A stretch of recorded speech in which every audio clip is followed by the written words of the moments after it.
Olá a todos, eu sou o professor Bruno Campos de Anedites, docente do PPGCM. Estamos hoje em mais uma apresentação, mais uma convidada, professora Patrícia Bulegon Brondani.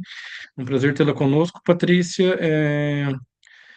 A sua disponibilidade, vai falar um pouco sobre materiais, barra orgânica. Ela trabalha com uma fronteira um pouco diferente, que complementa bastante a nossa formação. Falando um pouquinho da apresentação rápida, ela tem graduação pela Universidade Federal de Santa Maria, mestrado em orgânica, desenvolvimento de no núcleo de química heterocíclicos na Universidade de Santa Maria e doutorado em biocatálise na USP. Possui o pós-doutorado na Holanda, em Groningen, e ela atuando lá na área de biologia molecular. Ela foi professora junto comigo lá em Blumenau, começamos o campus. Acho que a Patrícia chegou 20 dias depois de mim. Acho que foi. Depois, aí eu fiquei 1 ano e meio, mais ou menos, a Patrícia ficou uns 4 a 5 anos. Acho que até um pouquinho mais, não, foi mais, né, Patrícia? Quantos anos você ficou em Mais de Blumenau? 10. Chegou 10, eu achei que tinha ficado uns 6, 7. Ela saiu não faz muito tempo, ela migrou, então, para juntar a família, algumas coisas de vida que ela tem, que não precisamos entrar em detalhes. E aí ela foi para Florianópolis, para o campus da UFSC.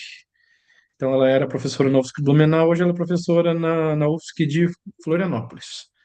Ela é membro, efetiva, ela faz quase todos os SBQs que ela pode, ela sempre está presente. E ela é membro do Create. Quem quiser seguir, siga. A Patrícia, o Instagram dela é aberto, ela sempre fala bastante de orgânica lá. Quem quiser, siga ou siga o Create lá, que ela sempre posta algumas coisas de orgânica. Esses dias, Patrícia, contando uma curiosidade, eu estava jantando um aluno da graduação aqui.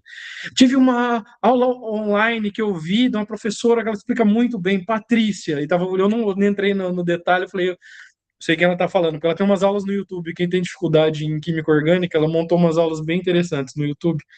Ela ajuda a gente do Brasil inteiro com as aulas dela. Quem quiser, depois dê uma olhada, vale a pena. Quem tiver dificuldade, quem não tiver dificuldade, queira aprender um pouco mais de orgânica, vale a pena. Desculpe um pouco estender, Patrícia, passo a palavra para você e fique à vontade para fazer suas contribuições. É um prazer, mais uma vez, falar isso, né, tê-la conosco. Obrigada, Bruno. Boa tarde a todos. Aí eu vou pedir se por acaso acontecer alguma coisa com a apresentação, que vocês não estiverem me escutando, daí só falem porque eu não estou enxergando vocês, tá? Qualquer coisa eu te mando mensagem também, fica tranquilo. Tá bom, estou de olho aqui no meu celular. Obrigado. Tá Boa bom. tarde, então, gente, vou falar um pouquinho para vocês, de maneira geral, de alguns projetos que a gente vem desenvolvendo nos últimos anos no nosso grupo de pesquisa, tá? Eu coloquei, né, no título materiais e enzimas, porque basicamente a gente tem se dedicado à área de materiais e muitas das vezes a gente tem se dedicado a essa área envolvendo enzimas nos processos. Então, e isso, claro, vem por causa da minha formação, que tem forte influência da biocatálise. A biocatálise é a área dentro da química, onde a gente estuda os processos e reações que são mediados por enzimas. As enzimas são catalisadores naturais, elas podem ser isoladas de fungos, bactérias, frutas, vegetais. Elas funcionam em condições brandas de temperatura, pH e pressão e ainda são biodegradáveis, né?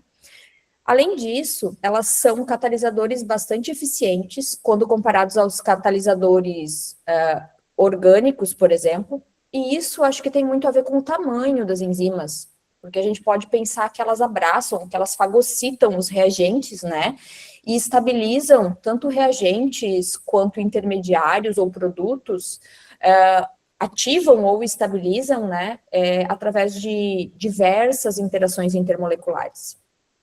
E, além disso, elas são bastante seletivas, muitas vezes apresentando seletividade através de estereoseletividade, né? Que é aquela seleção dentre estereoisômeros. E justamente por causa de todas essas vantagens que eu listei para vocês, elas são muito usadas em processos industriais e são cada vez mais usadas em processos industriais. É claro que aqui, eu não vou falar para vocês de todas as enzimas, eu vou tentar focar e mostrar processos de duas duas classes principais que a gente tem utilizado no laboratório, que são as oxirredutases, que são as enzimas que realizam as reações de oxirredução. Dentre elas, eu vou destacar as lacases, que têm amplo uso industrial e fazem reações via radical livre.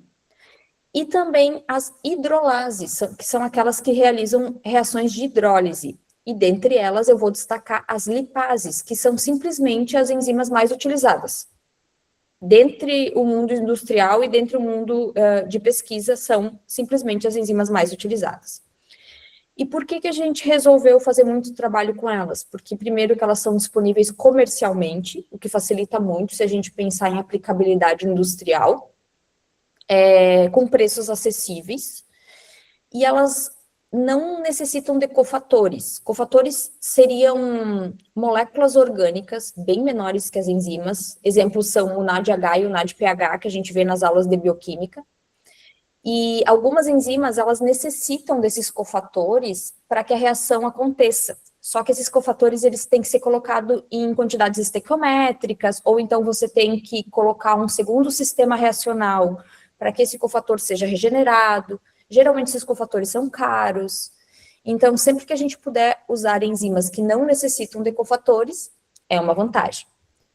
E, além disso, tanto lacases quanto lipases, além delas estarem disponíveis comercialmente em vários tipos, elas estão disponíveis também nas suas versões imobilizadas. O que é isso? São aquelas que são suportadas num suporte sólido, geralmente em polímero. E isso facilita muito, porque na hora da gente tratar a reação, a gente pode, por exemplo, filtrar elas, e muitas vezes a gente consegue lavar e reutilizar. Bom, e o que tem a ver a biocatálise com a parte de materiais? Bom, primeiro que muitos materiais, eles são produzidos por bactérias e fungos, e eles são de origem natural, e a gente chama eles de biomateriais. E segundo, que a biocatálise, ela pode entrar durante o processo para modificar materiais já existentes. E aí, todos esses materiais, sejam eles modificados ou biomateriais, eles podem encontrar aplicação médica. Então, a gente pode pensar em curativos, que são usados também na regeneração de tecidos, sistemas biomiméticos, que são aqueles sistemas que copiam, né, o funcionamento de algum organismo vivo, a liberação de fármaco. Eu, por exemplo, eu tomo um remédio que, se não fosse a liberação controlada de fármaco, eu teria que tomar ele 3 vezes ao dia. Dessa forma, como existem essas tecnologias que são estudadas, eu consigo tomar esse remédio só de manhã e ele faz efeito o dia inteiro. Então, essa parte de liberação controlada de fármacos, ela é uma parte que é estudada na fronteira da ciência de materiais com a parte de farmácia. Além disso, a gente tem a parte de embalagens inteligentes, né, que fazem a melhor conservação do alimento para que ele dure mais, que também podem indicar, através de mudanças colorimétricas, ao longo da vida útil daquele alimento, indicando o frescor. E por último, acho que no último bloco que a gente poderia classificar, assim, dos materiais, grande bloco, a gente tem os materiais têxteis, né? Os tecidos, que podem, hoje em dia, não são só simples tecidos, né? Eles podem ter proteção ultravioleta, muita gente usa aquelas blusinhas, né? Para barrar, vamos dizer assim, os danos da luz UV, né, durante o verão nas praias. Também podem ter propriedades antimicrobianas, anti-chamas e assim por diante. Então, a área de materiais e biocatálise, elas podem se juntar a partir do momento em que a gente pode usar a biocatálise para melhorar o processo de um material já existente, ou então para criar um novo material com, por exemplo, as aplicabilidades que eu acabei de mostrar para vocês. Então, eu vou começar a falar um pouquinho do que a gente faz no laboratório, e eu vou agrupar, de maneira geral, não vou conseguir falar de todos os projetos, claro, mas eu vou agrupar em grandes grupos de projeto. E primeiro, eu vou começar para falar para vocês da parte têxtil, onde a gente alia engenharia têxtil, né, engenharia de materiais e biocatálise. A gente teve uns blocos de projeto onde a gente se preocupou em modificar os tecidos, incorporando nesses tecidos de maneira covalente nanopartículas de quitosana. Esses projetos, eles foram desenvolvidos por uma aluna de mestrado, a Fernanda, ele foi iniciado com ela, depois ele foi continuado por uma aluna de TCC, a Larissa, e outra aluna de mestrado, a Wendy, que agora é minha aluna de doutorado. E nós vamos, então, pretendemos continuar trabalhando nessa temática têxtil. Bom, os principais tipos de tecido que a gente trabalha são algodão, poliéster e poliamida, porque eles são os tecidos mais utilizados. O algodão, ele é uma fibra natural, tem alta versatilidade, uma absorção ótima, umidade, respirabilidade, maciez, ela é bem confortável, né? Só que o algodão, ele tem um problema, que é a susceptibilidade à proliferação bacteriana e fúngica, e isso ocorre por causa da sua alta porosidade e hidrofilicidade. Então, se a gente pensar assim, por exemplo, num lençol, um lençol de uma pessoa acamada, isso pode ser um problema, né? Por outro lado, as fibras sintéticas, como o poliéster e a poliamida, elas não têm, talvez, aquele conforto, mas elas têm alta resistência, baixa taxa de encolhimento e rugosidade, fácil manutenção, são leves, muitas vezes elas agregam conforto para uma atividade específica, por exemplo, atividade esportiva, em que o algodão não é indicado, justamente porque se a gente suar, né, vai ficar aquele cheiro, porque ele é muito hidrofílico, então ele vai absorver muita água. Tem bastante flexibilidade, podem muito bem ser usadas em conjunto, né, com elastanos, por exemplo. Só que elas têm diversos problemas, essas fibras sintéticas. Uma delas é que elas têm que ser tingidas geralmente em condições drásticas e usando classes de corantes que são problemáticas ambientalmente. Além de outros problemas no beneficiamento, né, que é aquela etapa final em que vai, vamos dizer assim, direcionar o tecido para a sua utilização final. E isso tudo é devido à baixa hidrofilicidade desses tecidos. Além disso, eles são altamente inflamáveis. Então, o que geralmente se faz no mundo têxtil, que tem se estudado muito, é a funcionalização, mas apenas superficial, de um determinado tecido. Por que só superficialmente? Porque aí a gente consegue manter as características positivas daquele tecido, que diz respeito à sua estrutura, mas consegue manipular a superfície dele, né? Dessa forma, ele vai interagir de uma forma diferente, com o corante, com a água, mas mantém as características positivas. E eu consigo agregar propriedades, por exemplo, antimicrobiana, antiestática, retardante de chama, ultravioleta, né? E até, por que não, liberação controlada de ativos, visto que hoje em dia a área têxtil, né, que é aqueles curativos em que a gente veste, ela é uma área bastante extensa e bem, vamos dizer assim, que vem sendo bastante explorada por pesquisadores de diversas áreas. Bom, e a gente podia, então, fazer essa funcionalização superficial, e é muito usado, através de nanopartículas. Só que a gente pensou assim, durante um tempo a gente pesquisou, e inclusive a gente até escreveu um review sobre isso, e a gente percebeu que poucas vezes essas nanopartículas, elas eram ligadas de maneira covalente ao tecido.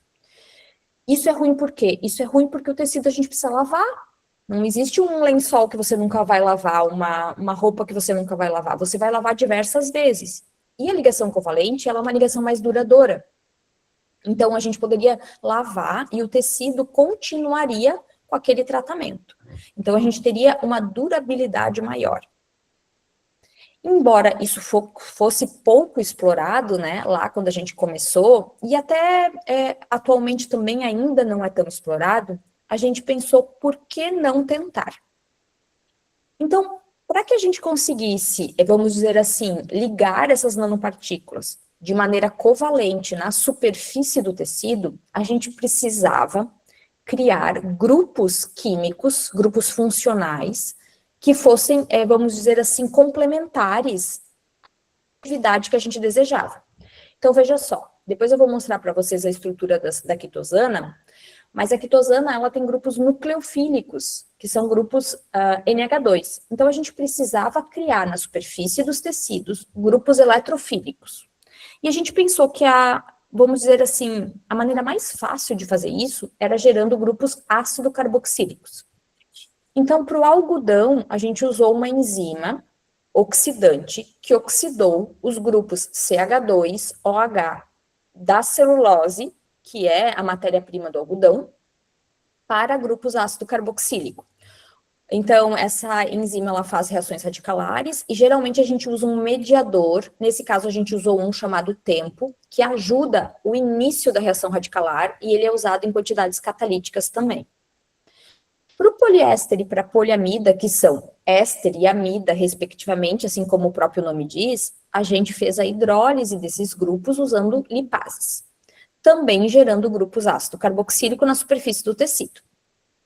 Bom, aí a gente teve, e foram 3 trabalhos diferentes, porque cada tecido é um mundo, a gente teve que testar diversas enzimas, concentração dessas enzimas, temperatura em que elas eram aplicadas, tempo reacional, pH do meio, para verificar qual eram as condições ótimas daquela enzima para aquele material.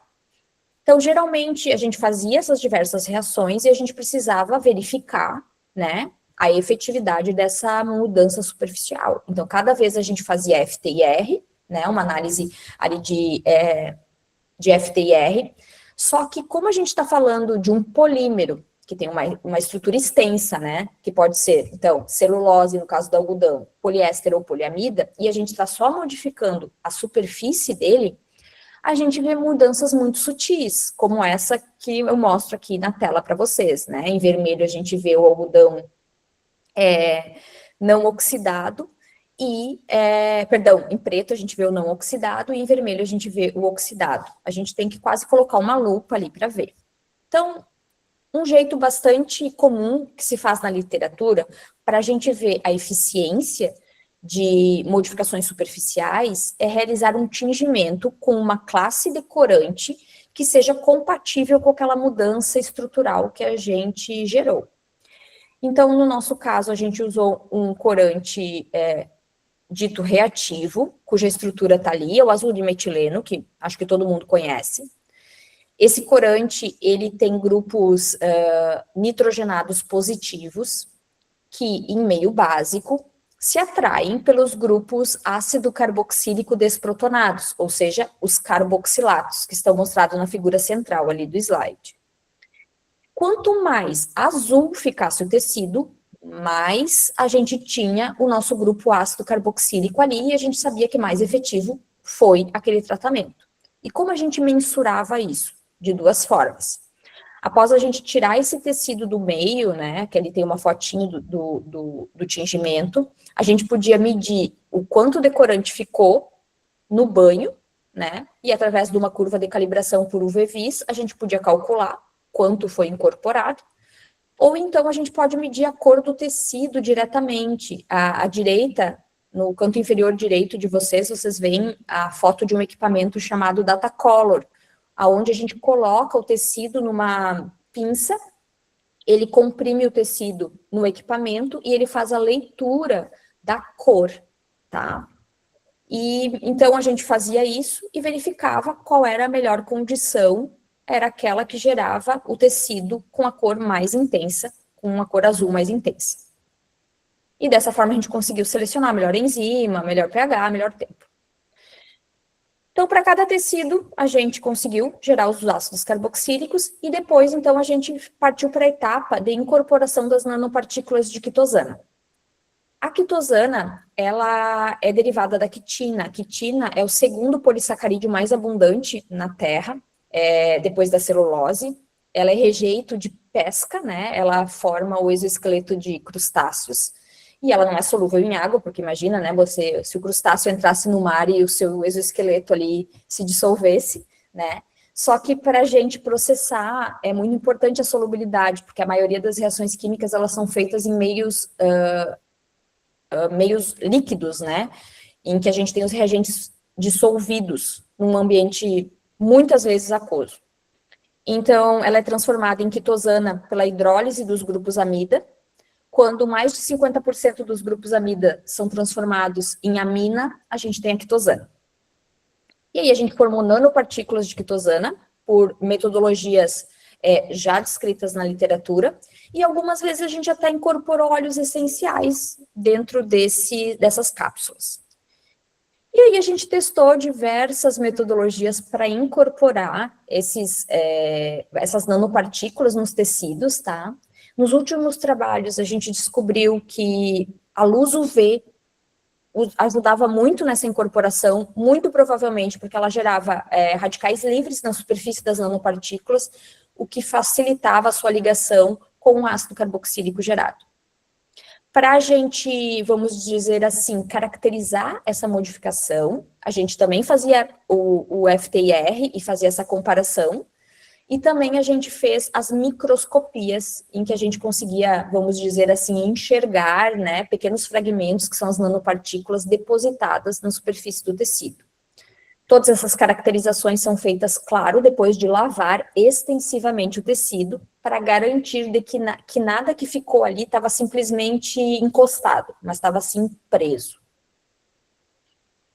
Para a gente quantificar quanto de quitosana, né, para poder dizer, essa metodologia é melhor que essa porque ela ligou mais quitosana, para a gente fazer uma quantificação, além do FTIR, o que a gente pode fazer também é um tingimento com um corante do tipo ácido. Esse corante, ele é um corante barato, ele é bem menos poluente do que outros tipos de corante, como os corantes reativos ou os corantes dispersos. E ele se liga por interação intermolecular aos grupos nitrogenados quando eles estão na forma, quando eles estão na superfície do tecido, né? Para a poliamida, a gente não pôde fazer esse teste, porque a poliamida já tem grupos nitrogenados, mesmo não tendo quitosana nela. Então, a gente não conseguia ver muita diferença. Mas para o algodão e para o poliéster, por exemplo, a gente conseguia ver muita diferença. Então, vocês conseguem ver ali no centro da tela, quando o poliéster normal, sem tratamento nenhum, ele é tingido com corante ácido à temperatura ambiente, ele continua na mesma cor. Já quando o tecido tratado com quitosana é tinto com corante ácido, ele realmente tinge. E quanto mais ele tinge, significa que mais quitosana está ali na superfície e melhor, mais eficiente foi aquele método, né? Então, o que a gente percebeu? Que para o poliéster, por exemplo, a luz UV ajudou muito, e a gente fazia uma dupla impregnação. Então, a gente fazia uma impregnação, né, de um pouquinho de quitosana, deixava na luz UV, ela reagia, a gente dava uma lavada, botava de novo e reagia de novo, fazia uma dupla camada, e com a luz UV isso melhorava muito. Então, esse procedimento é todo feito à temperatura ambiente, tá? E isso fez a gente descobrir que o nosso poliéster, por exemplo, poderia ser tinto com corantes ácidos, que são corantes muito mais baratos e muito menos danosos ao meio ambiente. E geralmente o poliéster, só para vocês terem uma noção, ele é tingido a 140 graus. Esse processo todo demora cerca de 4 a 6 horas em tanques enormes, onde se utiliza grandes quantidades de hidróxido de sódio e corantes dispersos, que são altamente tóxicos. E a nossa metodologia levou metade do tempo, a nossa metodologia de tingimento com o nosso tecido modificado, metade do tempo foi feita a temperatura ambiente, e só usou o corante, sem nada, tá? Então, foi uma grande vantagem. Bom, depois da gente definir as melhores condições de tratamento para cada tecido, a gente testou as propriedades desse tecido. Será que ele tem propriedade de absorção UV? Será que ele é durável, esse tratamento? Eu consigo lavar ele? E vai continuar o tratamento? Será que ele tem propriedades antibacterianas? Será que ele é retardante de chamas, né? Então, a gente testou, a gente nunca sabe, né, o que esperar, porque a quitosana ali presente, ela já é descrita na literatura como tendo todas essas propriedades, mas, claro, que para cada tecido é um mundo totalmente diferente.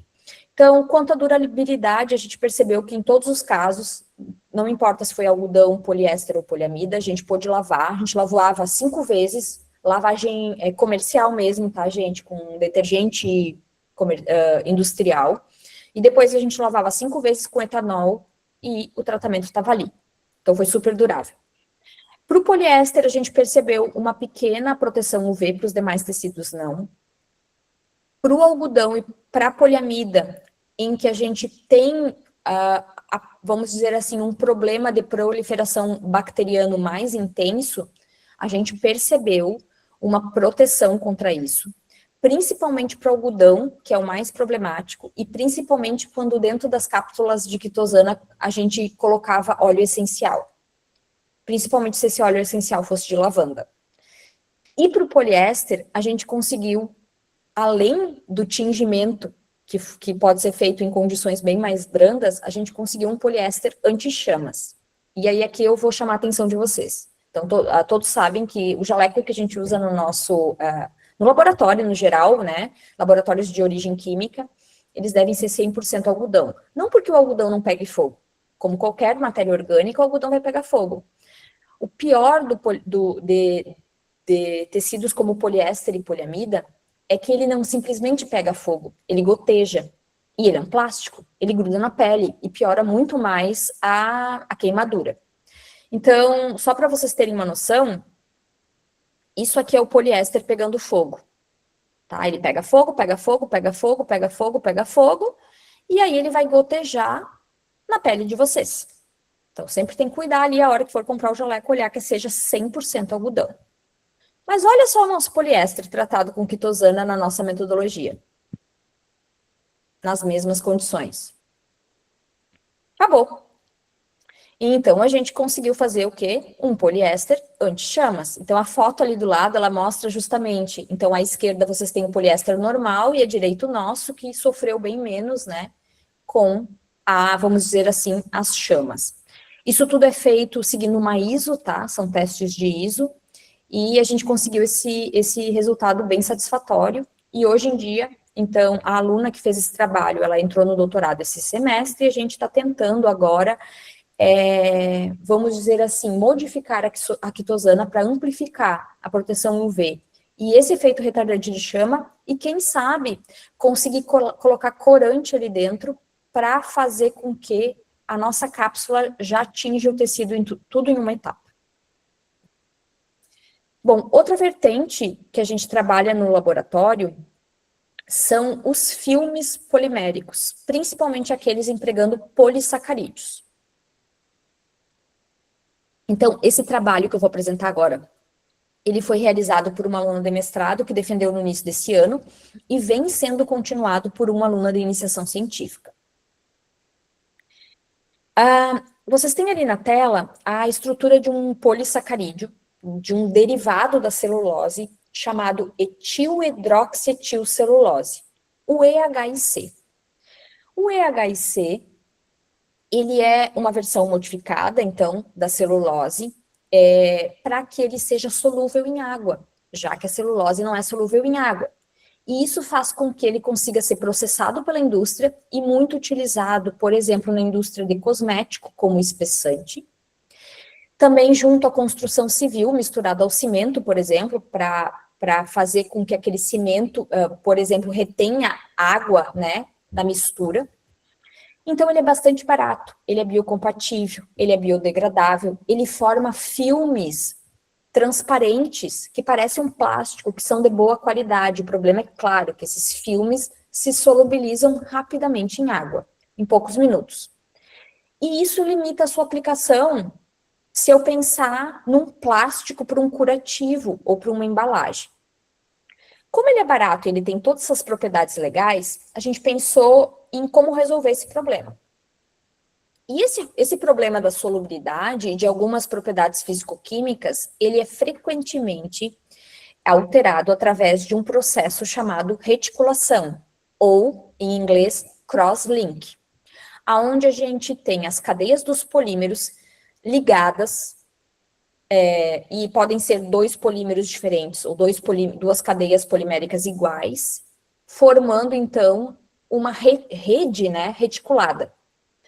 Essa rede, ela pode ser por interação intermolecular ou por ligação covalente, e por ligação covalente, ela é mais durável, é claro.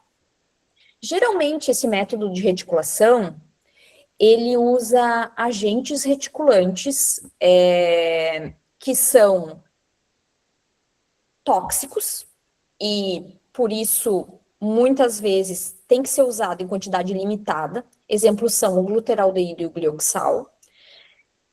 E quando a gente usa um agente reticulante que não é tóxico, como o ácido cítrico, eu tenho que usar temperaturas altas, frequentemente acima de 80 graus e tempos reacionais longos. Esses agentes reticulantes, então, eles reagem covalentemente com sítios reativos e vão ligando, então, covalentemente essas cadeias.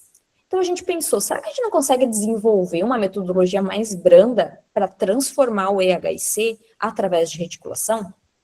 Fizemos um plano, o papel aceita tudo, a gente fez um plano de reações que a gente queria fazer e fomos tentar executar. Então, o nosso plano foi o seguinte, a gente já sabia que a gente tinha conseguido oxidar a celulose do algodão com lacase e tempo, então a gente pensou, a gente também consegue oxidar o derivado da celulose. Beleza, fizemos a oxidação e geramos o EHC oxidado. E depois a gente pode reagir ele com algum grupo nitrogenado, né, formando redes e aí alterando essa solubilidade. Como a gente testou várias coisas, tá, gente? Vários agentes reticulantes. Tivemos bastante problema. E aí a gente chegou num ponto que a gente pensou, poxa, mas com a quitosana funcionava. Então a gente pensou, e será que a gente não consegue fazer uma rede mista, então, EHC e quitosana? E aí fomos testar várias metodologias. Usando, então, o EHC oxidado e a quitosana, a gente só misturou os dois e aqueceu levemente. Colocou um sistema de ativação de ácidos carboxílicos, que é bem escrito na literatura, formado por EDC e DMAP. Ou então só misturou eles, a temperatura ambiente colocou sob a luz UV, porque a gente já sabia que a luz UV funcionava para quitosana. E a gente daí gerou esses filmes, cortou esses filmes em pedaços de massas e tamanhos conhecidos, deixamos submersos em água por 48 horas e analisamos o seu FTIR antes e depois dessa submersão. E a gente percebeu que aquele filme que estava curando, vamos dizer assim, que fez que a reação foi através da luz UV, ele ficou com um aspecto melhor. E quando a gente comparava o FTIR antes e depois da submersão em água, ele teve poucas alterações. Então, nós seguimos com essa metodologia e a gente começou a avaliar, então, parâmetros do nosso processo. A primeira etapa é a oxidação do EHC. Então, a gente testou tempos que variaram de 1 a 4 horas. A segunda etapa é a mistura com a quitosana na luz UV. Então, a gente testou diversas quantidades de quitosana e diferentes tempos de exposição à luz UV. Para cada filme gerado, a gente fazia uma caracterização. FTIR, MEV, ângulo de contato com a água, né? Porque aqui nós temos um problema em que a solubilidade à água é problemática. Então, esse ângulo de contato, ele vai nos dando pistas das características desse filme. Estudamos entumecimento, fizemos ensaio mecânico, né, que é aquele das pinças, estudamos as propriedades térmicas e fizemos, então, a citotoxicidade e a biodegradabilidade. E percebemos que o nosso filme, ele consegue ficar viável em água, submerso em água, por até 3 meses. Se o pH for um pouco mais básico, por até 5 meses, tá? Ele não era citotóxico e ele tem um processo de biodegradabilidade que em cerca de 3 meses já pode ser observado. O procedimento ótimo, então, ele usou 4 horas de oxidação, mais 24 horas reagindo com a quitosana, que era colocada em 50% em relação à quantidade do derivado da celulose, tudo em meio aquoso e a temperatura ambiente, só usando polissacarídeos, nada, nenhum reagente tóxico, tá? É claro que esse tempo reacional, ele pode ser reduzido caso o nosso filme não precise ser tão resistente à água, ele não precisa durar 3 meses. E aí a gente consegue, em 2 horas ou em 4 horas, formar um filme já com uma qualidade boa. Então, se a gente pensar que o nosso processo, ele é bastante, vamos dizer assim, eu consigo alterar ele conforme for a utilidade do meu plástico final, e que ele é um plástico biocompatível, não citotóxico e biodegradável, feito por um processo brando, e que qualquer coisa que acontecer eu posso simplesmente solubilizar ele em água e que não vai ter problema, eu acho que a gente tem nas mãos algo para expandir os nossos estudos. E então agora a gente está preparando essa parte para publicação, já estamos na reta final, e já estamos pensando em aplicações, como, por exemplo, será que a gente consegue encapsular alguma coisa ali dentro? A gente está testando como um substituto para tinta anticorrosiva. Então, a gente está aí alterando também os polissacarídeos da mistura através desse método. Usando também filmes de derivados da celulose, esse eu não vou poder dar detalhes para vocês do processo, porque está em fase de patenteamento, né? Já está ali junto ao setor competente da UFSC, que já está sendo redigida. A gente pensou em formar filmes que monitorassem a qualidade de um alimento, que se chamam etiquetas inteligentes.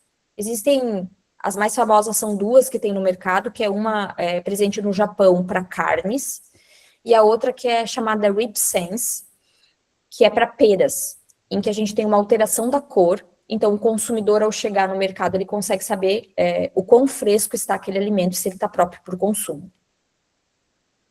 Então, a gente conseguiu fazer um filme bem legal, tá?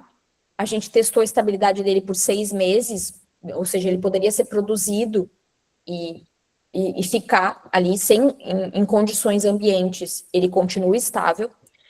E a gente testou também ele em alimentos, e a gente percebeu que há um gradiente de cor já nas primeiras 24 horas, indicando que aquele alimento não foi colocado na geladeira no mesmo dia, e que quando ele atinge uma coloração amarelada, aquele alimento já não está próprio para o consumo. Então, dessa forma, se a gente chegasse para comprar um pescado, por exemplo, no mercado, a gente poderia saber que não foi colocado na geladeira no mesmo dia e que não é fresco. Então, agora a gente está patenteando e também escrevendo o artigo.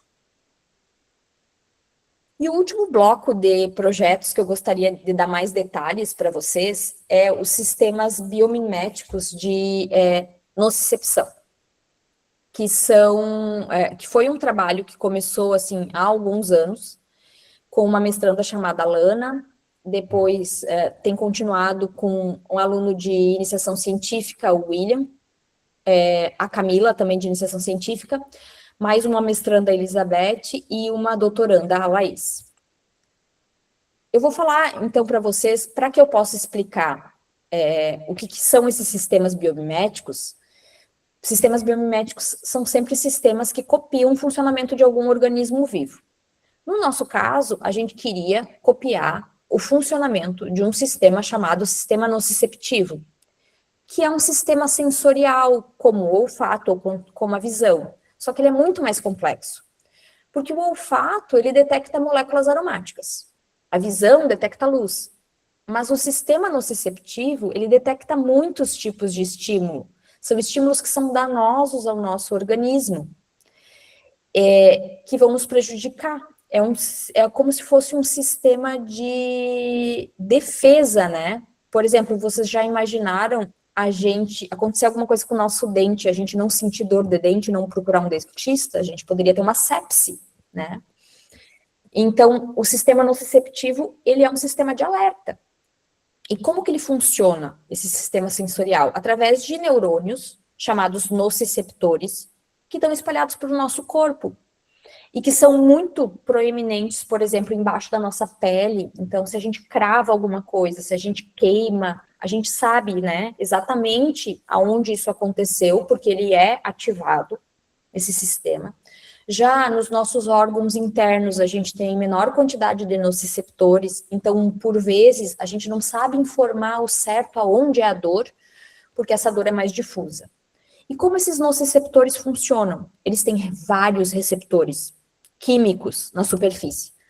Esses receptores, cada um deles vai responder a um conjunto de estímulos danosos.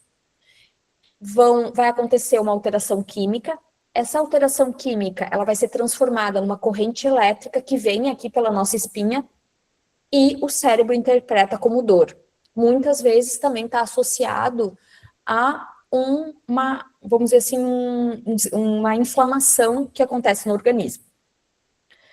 Para que a gente começasse a trabalhar com esse sistema, que é muito complexo, a gente pensou, tá, a gente vai ter que trabalhar receptor por receptor, e a gente começou primeiro com um receptor que teria uma reação química mais simples, que são os ASICs, Acid Sensing Ion Channels, que eram ativados por pequenas alterações no pH do meio.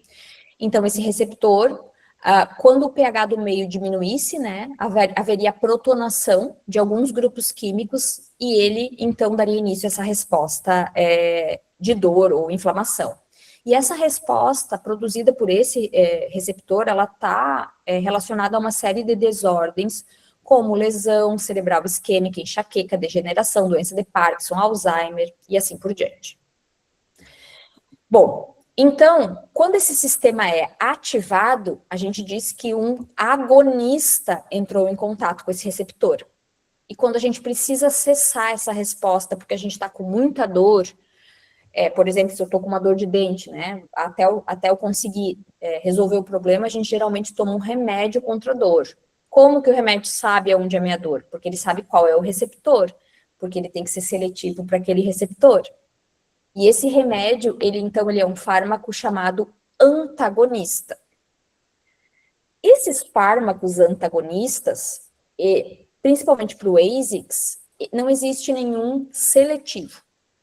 Existe ibuprofeno, fluorbinofeno, ácido salicílico, ácido acetil salicílico e diclofenaco, que funcionam, mas não com uma efetividade tão grande e também não são só seletivos para a resposta. Então, podem ter algum efeito, né, vamos dizer assim, colateral. E também existem algumas toxinas que são estudadas.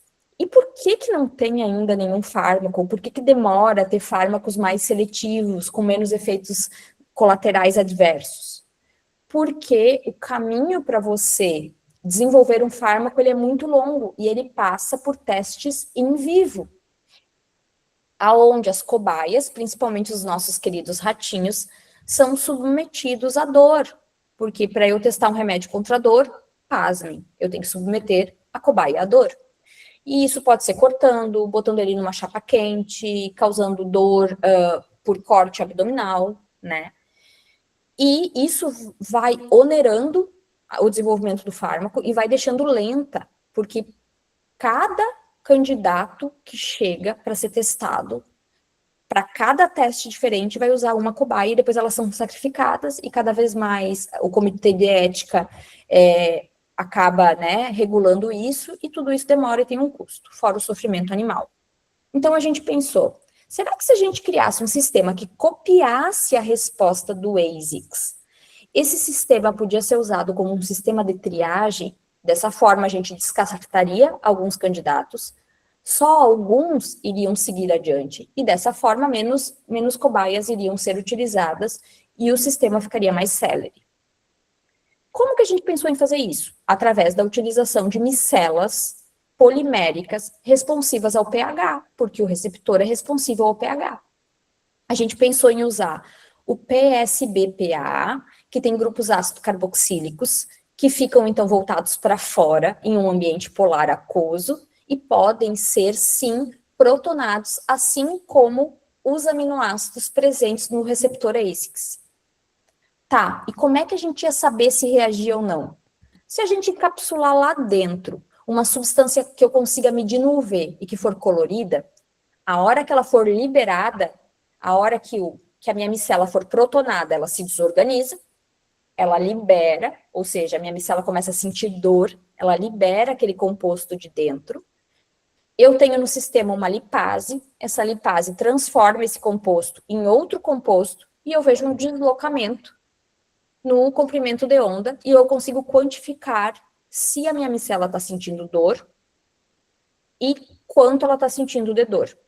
E se o meu fármaco vai barrar essa dor e quanto o meu fármaco está barrando essa dor.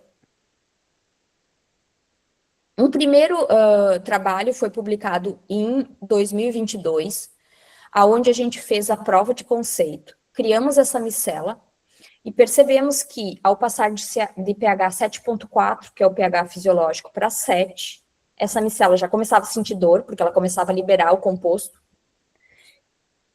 E aí, na presença de ibuprofeno, ela parava de liberar, mesmo estando em pH 7. Então, a gente conseguia ver essa diferença no UV. O nosso problema foi que a gente só conseguiu testar com ibuprofeno, porque a molécula que a gente encapsulava ali dentro, ela absorvia numa região muito próxima aos outros fármacos. Então, isso era um problema para um sistema. A gente conseguiu, vamos dizer assim, provar o conceito. Agora, a gente precisava modificar o nosso protótipo. E aí, a gente começou a avaliar, que nem loucos, várias moléculas que reagissem com lipase e fizessem a mesma coisa da molécula original, até que a gente achou essa molécula que está ali na tela para vocês. Essa molécula foi boa porque eu conseguia detectar ela em 454 nanômetros, que é uma região bem distante da onde a maioria dos fármacos absorve. Só que, depois que a gente colocava ela lá dentro, primeiro que a gente não conseguia encapsular ela muito bem, daí a gente colocava lá dentro e não conseguia tirar. Então, a gente teve que fazer várias mudanças no nosso protótipo, testando polímeros com massas molares diferentes e diferentes metodologias de encapsulamento. Então, para a gente, funcionou melhor um PSPA com uma massa DPS maior do que a gente estava usando anteriormente.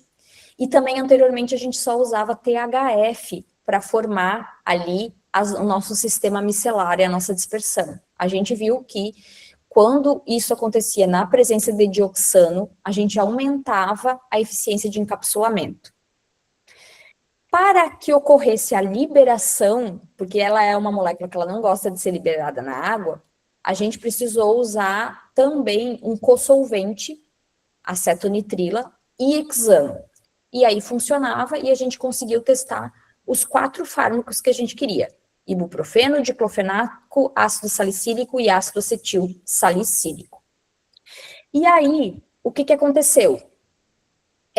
A gente viu uma inibição de 70% a 90% do sinal da liberação dessa molécula, ou seja, uma inibição, a liberação da molécula para a gente seria a dor. Então, a gente viu que a micela a dor estava sendo inibida na presença do fármaco. E quando a gente compara esses resultados com a literatura para os testes em vivo, a faixa ou a diferença entre os fármacos de inibição ficou muito similar, porque como eles são fármacos não seletivos, todos eles trabalham numa mesma faixa, e o ibuprofeno foi o melhor, e foi exatamente isso que a gente viu. Então, vocês têm uma fotinho ali à direita, no canto superior, da nossa micela, contendo a molécula dentro, né?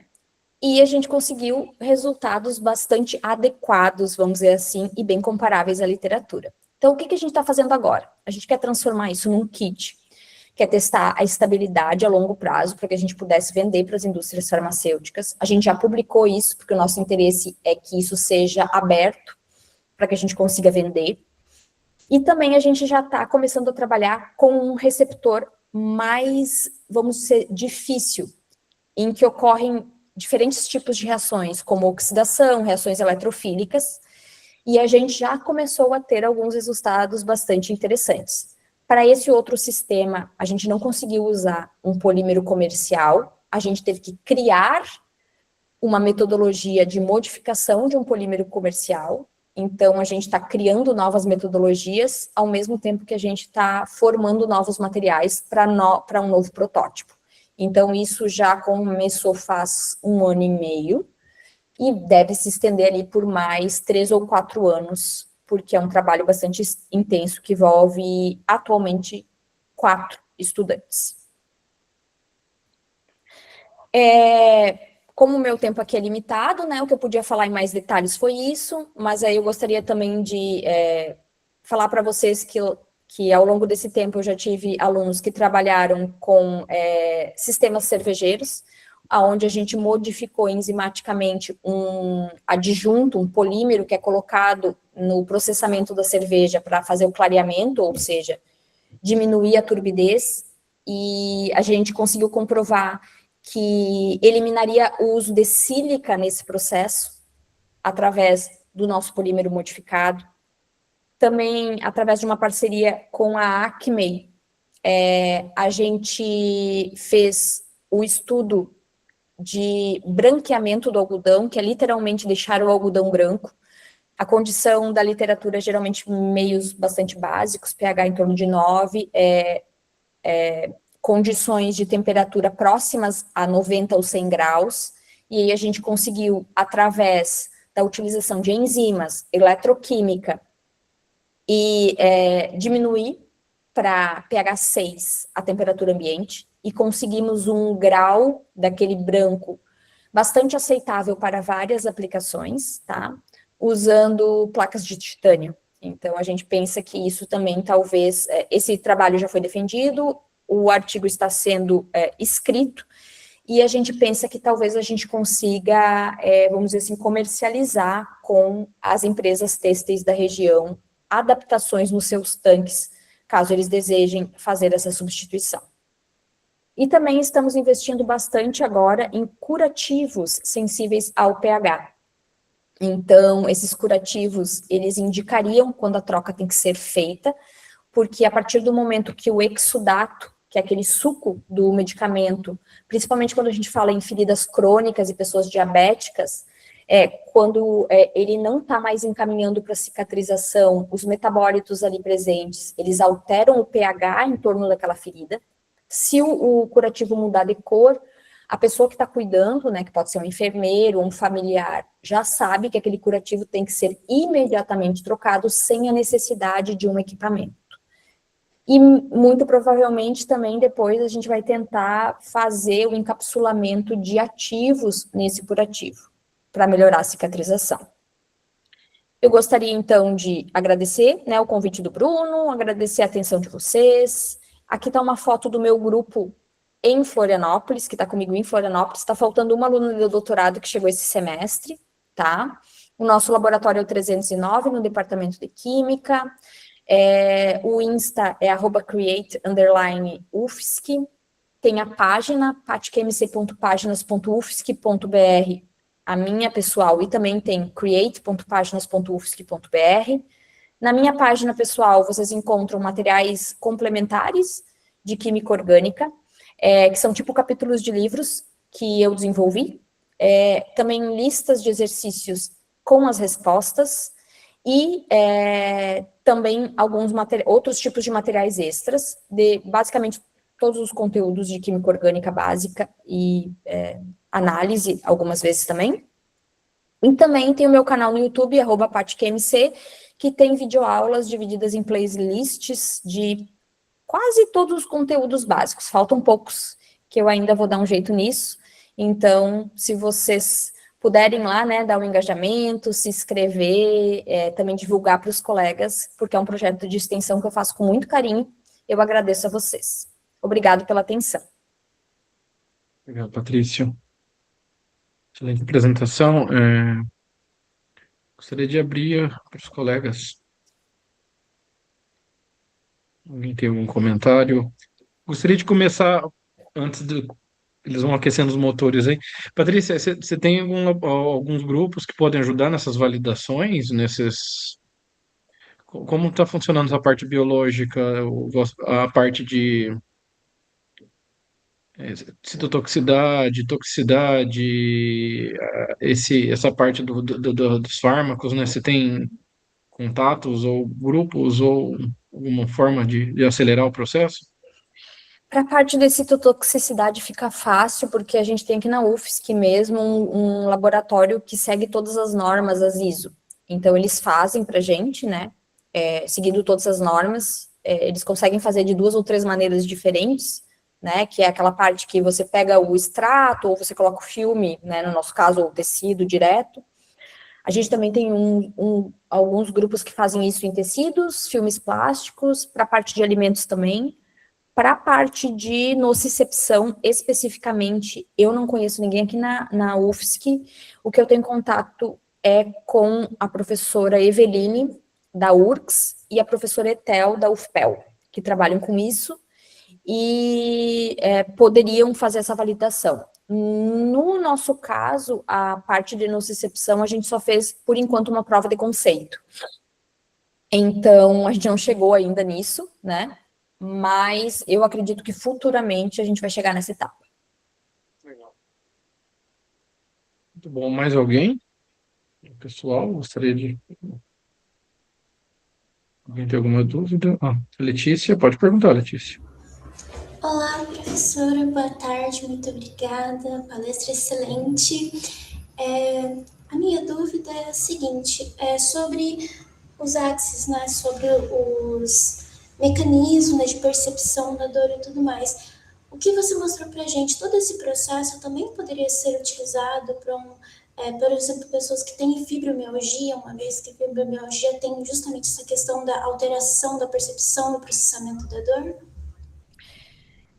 Indiretamente, sim. É que assim, como é que eu vou te dizer? Há várias desordens, e a fibromialgia, incluo a fibromialgia aí, não sou profunda conhecedora da fibromialgia, mas elas estão relacionadas com esses receptores, tá? E aí, o que acontece? Se a gente tem um sistema em que a gente prova quimicamente as reações químicas que acontecem, as alterações químicas que acontecem nesse receptor, isso pode auxiliar na investigação dos mecanismos que geram isso em vivo. E isso é uma lacuna muito grande quando a gente fala de nocicepção, tá? Por isso que existem grupos que trabalham extensivamente nisso, fazendo testes, e aí, claro, os testes são em vivo, mas no meu entendimento, e dos meus colaboradores também, que trabalham com isso, a gente pode, uma vez que a gente consegue, vamos dizer assim, copiar a reação, e ela fizer sentido, a gente entender melhor o que está acontecendo em vivo.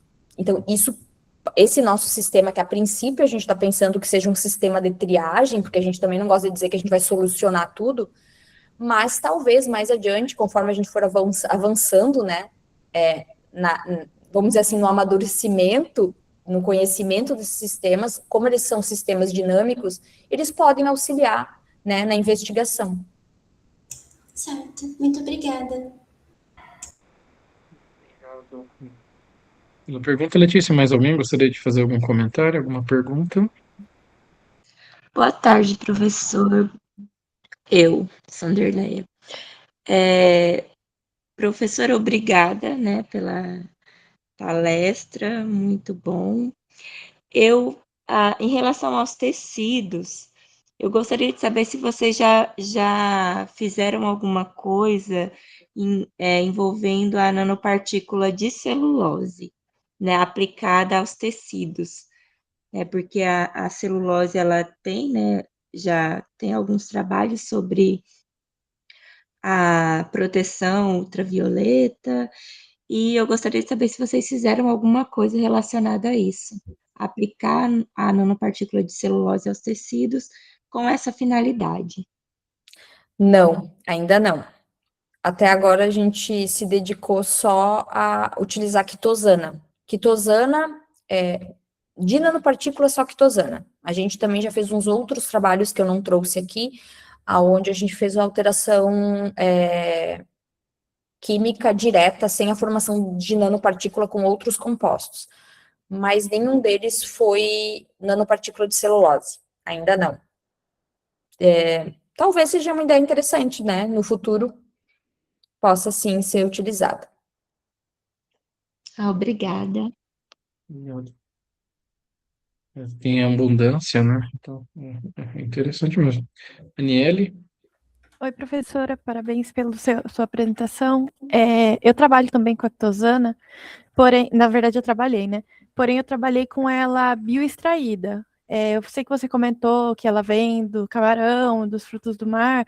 Você faz essa bioextração ou você utiliza ela comercial? Não, a gente utiliza comercial. E a gente tem tido problemas por causa disso. A Sigma alterou de alguma forma, eu acho, o padrão dela, e eu acho que está ocorrendo que está vindo para a gente a actosana ponto hidrocloreto. E aí a gente está tendo alguns problemas, está tendo que tratar, mas a gente usa comercial. tá? Geralmente a gente usa aquela de média massa molar, que tem 76% de desacetilação, e algumas vezes a gente usa de baixa massa molar com 95% de desacetilação, mas é sempre comercial. Talvez a gente poderia, né, fazer futuramente, se a gente for continuar trabalhando, uma parceria, porque aqui em Florianópolis a gente tem, né, a indústria pesqueira, ela é muito forte, isso é um resíduo agroindustrial, e eu sei que tem alguns grupos aqui que trabalham com isso, mas no momento não, no momento só comercial. E eu vou emendar outra pergunta. Eu vi que você faz o processo de encapsulação com os óleos essenciais. Foi o que eu fiz, na verdade, no mestrado. Eu queria saber qual metodologia você utilizou para fazer esse processo e se você utilizou, qual agente reticulante você utilizou. A gente usou o sistema óleo em água e usamos TPP. É bem parecido com o que eu utilizei. É, que acho que é a metodologia Uhum. No entanto, a gente já, no final do ano passado, a gente resolveu fazer uns testes em que a gente utilizava, ao invés do TPP, que é uma reticulação intermolecular, por interação, né, intermolecular, a gente tentando fazer com ácido cítrico, para que a gente formasse a cápsula de maneira covalente, uma vez que a gente está querendo aplicar em tecidos, né, e veja, né, o intuito do tecido é que ele dure bastante tempo, né, a gente acha que isso pode melhorar na durabilidade dessas cápsulas. Então, assim, muito provavelmente, nos próximos anos, a gente vai se aprofundar nessa troca. Uhum. É porque eu demorei muito para acertar essa parte de reticulação e do nanoencapsulamento, porque o meu óleo, ele não era um óleo essencial, ele era um óleo fixo. Então eu tive um pouquinho de problema, por isso que eu perguntei. Obrigada. Nada. Obrigado pelas perguntas, Daniele. Mais alguém gostaria de fazer algum comentário? Não? Só peço mais uma vez para que, se puderem, seguir as redes sociais da Patrícia. É importante para a divulgação do grupo, acompanhar os trabalhos e fazer fazer um merchan, né, para ajudar na divulgação científica dos trabalhos dela, do pessoal lá da UFSC de Floripa. Patrícia, agradeço mais uma vez. Obrigada. Você e o Thiago vão no SBQ? Não? Eu vou. Uhum. Tu Você vai vai? também? Legal. Vamos, eu, a Débora e o Nenê vamos. Ah, Então vamos encontrar lá. vamos sim. Manda um abraço para todo mundo aí. E agora que não tem quase ido para Blumenau, né? Mas agora fica mais difícil, né? Acho que a última vez eu fui na Páscoa. Fiquei Fica uma mais semana difícil. lá. De vez em quando eu vou, né? Porque ainda tem um aluno lá. Mas agora fica mais difícil. Legal. Então, pessoal, encerro mais uma vez Obrigada, gente. essa apresentação. Até semana que vem, Tchauzinho. pessoal. Patrícia, obrigado mais uma vez. Obrigado. Boa semana. Tchau. Tchau.